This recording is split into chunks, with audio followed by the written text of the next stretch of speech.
August 18, 1940. A Sunday morning that began with an uneasy stillness.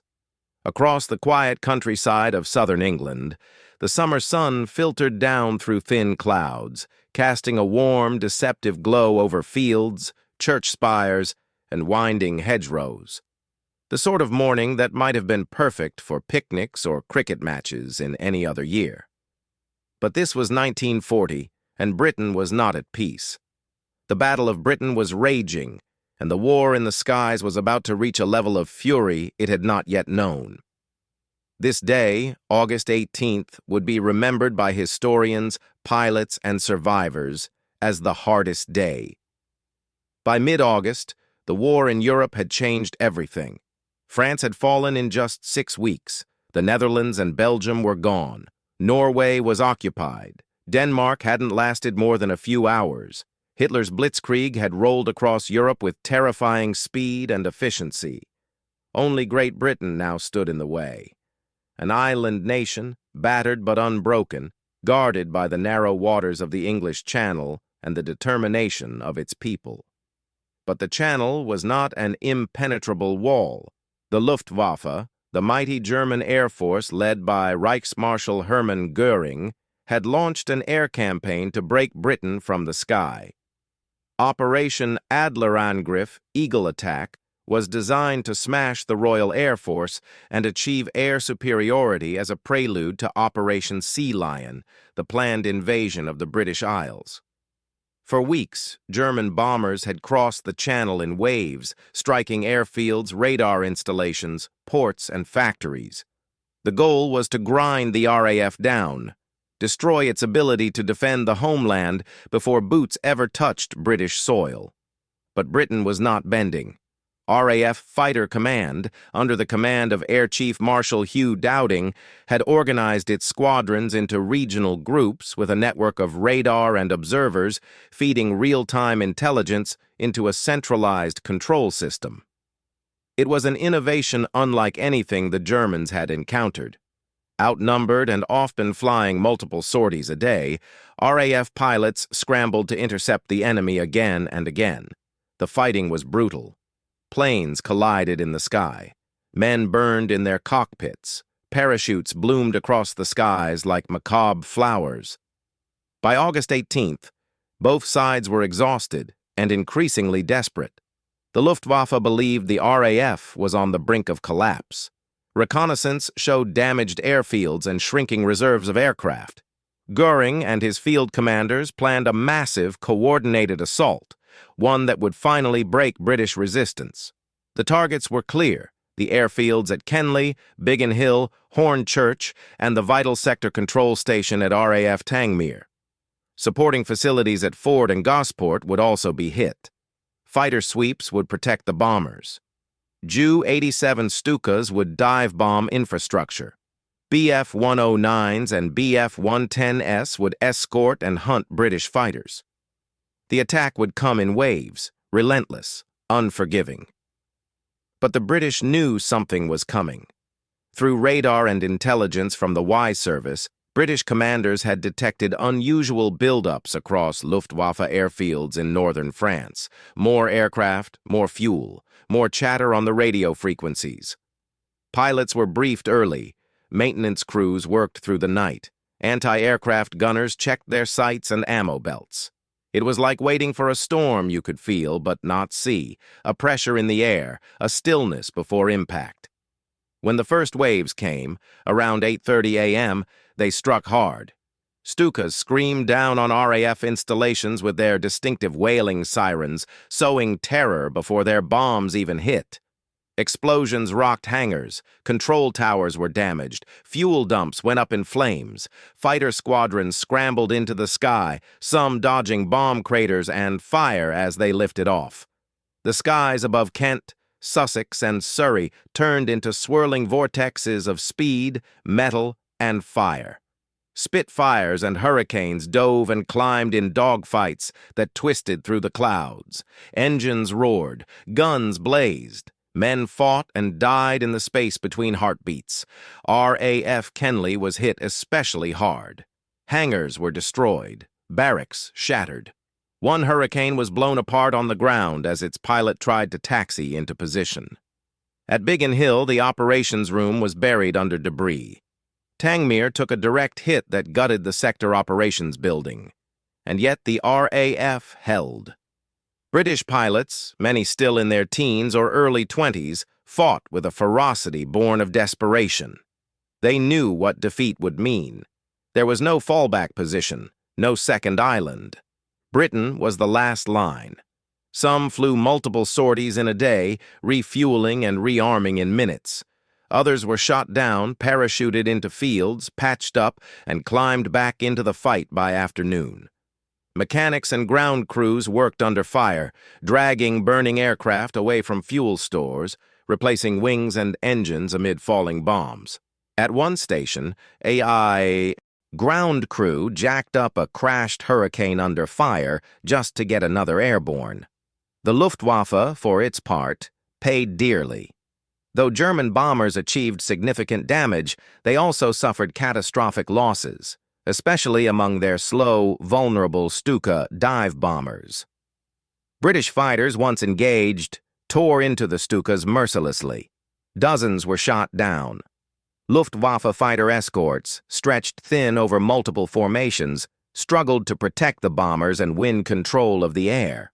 In some areas, the German formations were broken apart entirely, scattered by coordinated British intercepts. By late afternoon, the sky was strewn with burning wreckage. Smoke columns marked the impact zones of downed aircraft, German and British alike. Civilians watched from villages, gardens, and beaches as the dogfights unfolded above them, the noise of engines and gunfire rolling across the countryside like thunder. Children clutched their mothers. Farmers dropped tools and stared at the spectacle of war playing out in the blue. When the last formation turned back toward France that evening, both sides had suffered heavy losses. But it was the Luftwaffe that had been bloodied most severely. Nearly 70 German aircraft had been lost, many of them Stukas and bombers.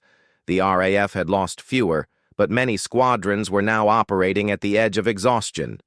Pilots were dead, wounded, or missing. Aircraft were damaged or destroyed. Morale flickered like a candle in a storm, and yet Britain had endured. The hardest day had not broken the Royal Air Force. If anything, it hardened their resolve. The Germans would continue to strike, and the Battle of Britain would rage for weeks more. But after August 18th, it was clear that the Luftwaffe would not have an easy victory. The skies over England belonged not to machines, but to the spirit of the men who flew them, and that spirit was far from defeated. The calm before the storm clung to the English countryside like mist. At RAF Kenley and Biggin Hill, two key airfields southeast of London, the air was thick with expectation and unspoken dread. It was still early, just past 4:30 a.m., when the first weary pilots began to stir. Most had not slept well, some hadn't slept at all. They dressed methodically, silently, slipping into woolen uniforms that scratched against their skin, pulling on heavy flight boots, strapping on life vests, goggles, oxygen masks, and leather helmets. For some, this would be their last morning. Everyone knew it. Few said it. RAF Kenley bore fresh scars from a recent Luftwaffe raid. The runways were still pitted with craters. Hangars were half collapsed, and smoke had only recently stopped rising from the wreckage of downed aircraft. Repairs crews worked around the clock, patching holes, rigging temporary structures, and salvaging parts from shattered Spitfires and Hurricanes. The mess hall was running on limited supplies, the telephone lines were unreliable, and the tension in the air was a kind that even seasoned men could feel in their bones. Biggin Hill was in slightly better shape, but the pressure was higher there. The station's radar reports indicated something was building across the channel. A large raid was expected. No one knew exactly when or how large, but it was coming. At Fighter Command headquarters in Bentley Priory, northwest of London, radar operators sat hunched in dark rooms, lit only by the soft green glow of plotting tables and the flicker of wall-sized maps. Britain's chain-home radar system had become the beating heart of its air defense network, and on this day, it pulsed urgently. Just after 9 a.m., operators began picking up a troubling trend, radar echoes showing dozens, then hundreds, of aircraft forming up along the coast of northern France. The pattern was unmistakable. They were not routine patrols or reconnaissance flights. This was a massing, a large-scale coordinated offensive. The formations were varied and lethal. Heinkel He-111S, Dornier Do-17S, and Junkers Ju-88s, Germany's trio of mainstay bombers, clustered in tight combat boxes, laden with high explosives and incendiaries. Above and beside them flew squadrons of Messerschmitt Bf-109s and Bf-110s, bristling with cannons and machine guns. They were the spear tip of Hitler's Eagle attack, designed to destroy the RAF and make way for a full-scale invasion of Britain. By 9:15 a.m., the Observer Corps, scanning the skies from the south coast's wind-swept cliffs, confirmed the radar signals with binoculars and voice reports. The bombers were en route, flying high, approaching fast. The order went out across the command chain. Scramble all available squadrons. It was just after 10 a.m. when the first wave of German bombers crossed into British airspace. The calm of the morning shattered. From Croydon, Tangmere, Hornchurch, and Gravesend, the scramble bells rang like alarm calls from an ancient battlefield. At Biggin Hill, the sound was deafening. Pilots in the dispersal huts leapt from wooden benches, spilling tea and grabbing helmets, dashing across the grass to their fighters. Engines coughed, then roared to life. Ground crews gave hurried thumbs up as propellers spun and chocks were kicked away. Aircraft surged forward, lifting off in pairs, racing toward the sky before the bombers could reach their targets. Dornier Do-17s, nicknamed the Flying Pencils for their long, narrow fuselages, were among the first enemy bombers to appear over the southern coast. They maintained tight formations, banking slightly in unison as they approached their targets, Kenley and Biggin Hill.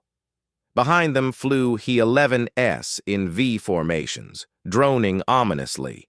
The sun glinted off their glazed cockpits and gun blisters. Dozens of Bf-109s flew high cover, diving to pounce on RAF fighters as they rose to meet the threat.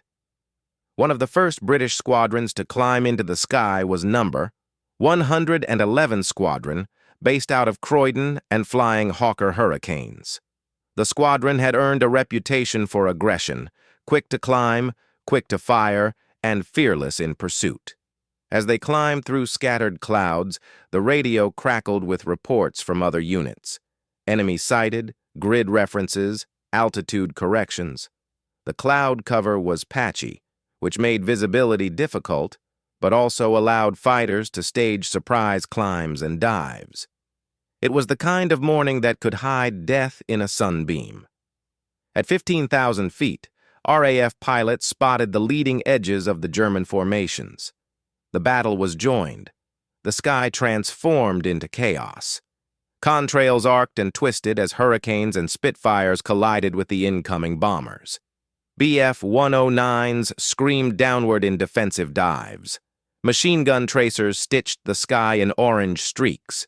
From below, anti-aircraft guns fired blindly into the blue, detonating with thunderous black puffs. A Do-17 took a direct hit from a flak shell.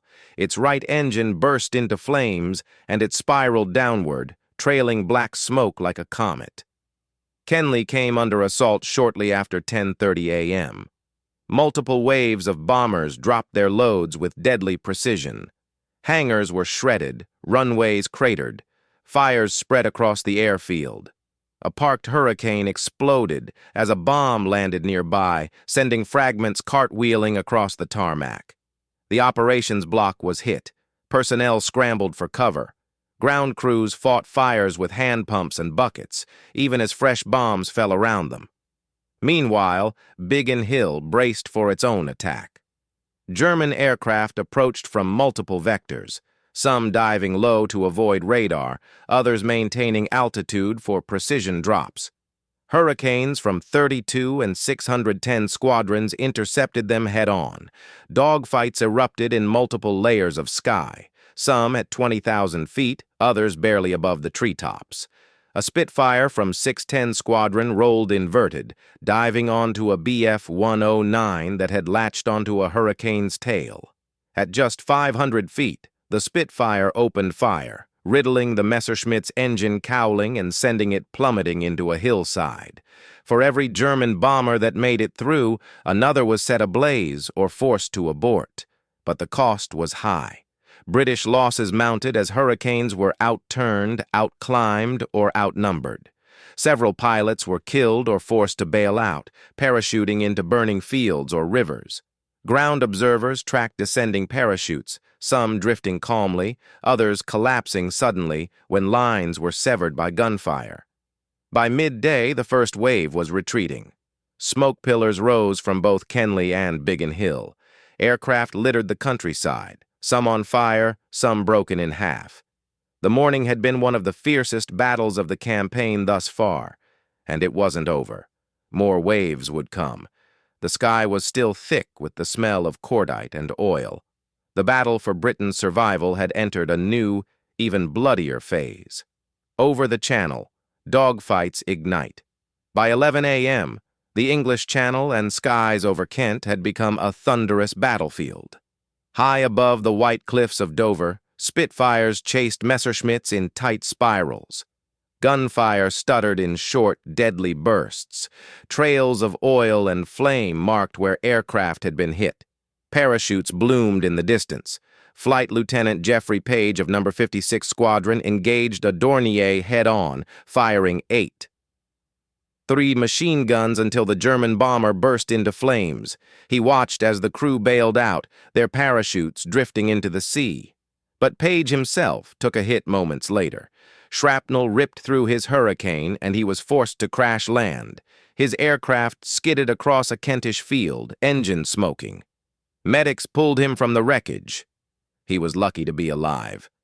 The attack on Kenly around noon. The heaviest raid of the day slammed into RAF Kenly. More than 50 German bombers and their fighter escort attacked in waves. Hangars exploded. Fuel depots caught fire. The operations block was destroyed. 3 Hurricanes were obliterated on the ground. The control tower lost radio. Contact for several minutes. Squadron leader Michael Cross of No. 615. Squadron scrambled with his flight of Hurricanes amid falling bombs. One pilot was killed while still trying to take off.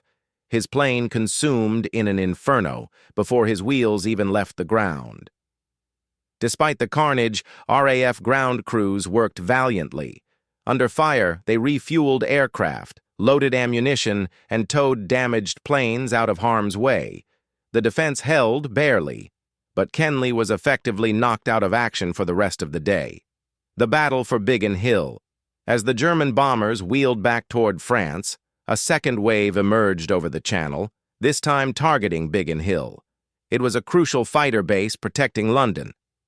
At 2:30 p.m., the first bombs fell, and the airfield erupted in fire.